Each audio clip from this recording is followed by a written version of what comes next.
Tata Steel workers are in complete shock about the company's plan to sell the UK steel business. Much of Tata's 15,000 strong workforce across the country faces an uncertain future as a result of the decision. The company said it could not give an open-ended commitment to keep the UK plants open while a buyer was sought.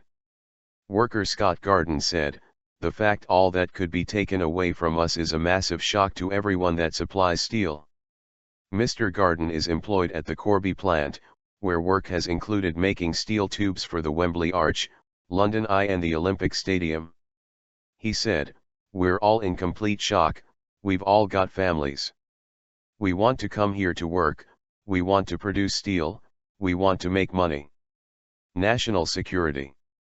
Prime Minister David Cameron said the government was doing everything it can to save thousands of steel jobs, but warned there were no guarantees of success.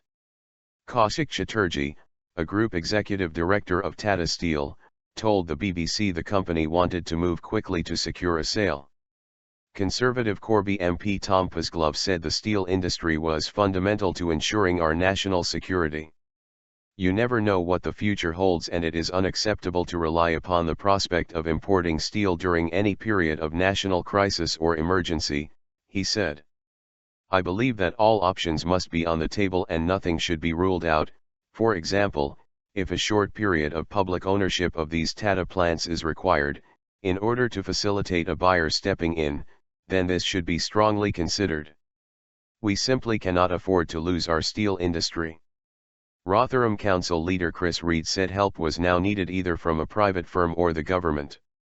"Our best hope is that another private company comes in and buys the plants in Rotherham.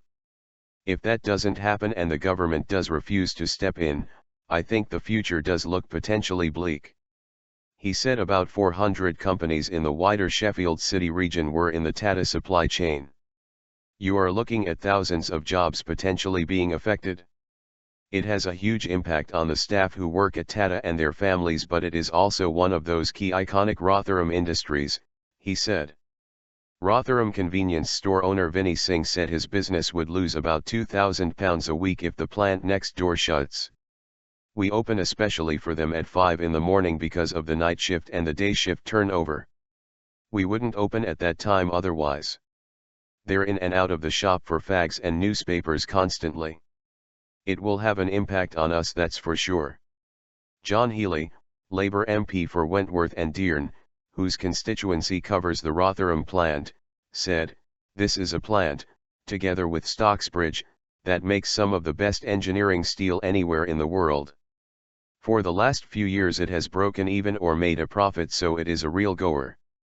What we need is a long-term commitment from a long-term investor, and if Tata won't do that here in South Yorkshire, we have to find another buyer." Angela Smith, Labour MP for Penistone and Stocksbridge, said, "Without a steel industry there, I think the town would quite rapidly decline and potentially die. I can't imagine the future for Stocksbridge without that steel plant."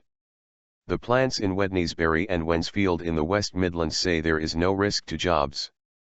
P&O Ferry Masters, which offers freight management solutions to Tata Steel, said, "From employees' perspective, it's very much business as usual. What's new is that we are looking for a new investor in the UK business." The chairman of Britain's Energy Coast Business Cluster, Yvonne Baldwin, told BBC Cumbria Jobs there may have some protection, because the Workington site is a design and manufacturing base, rather than a steel production site.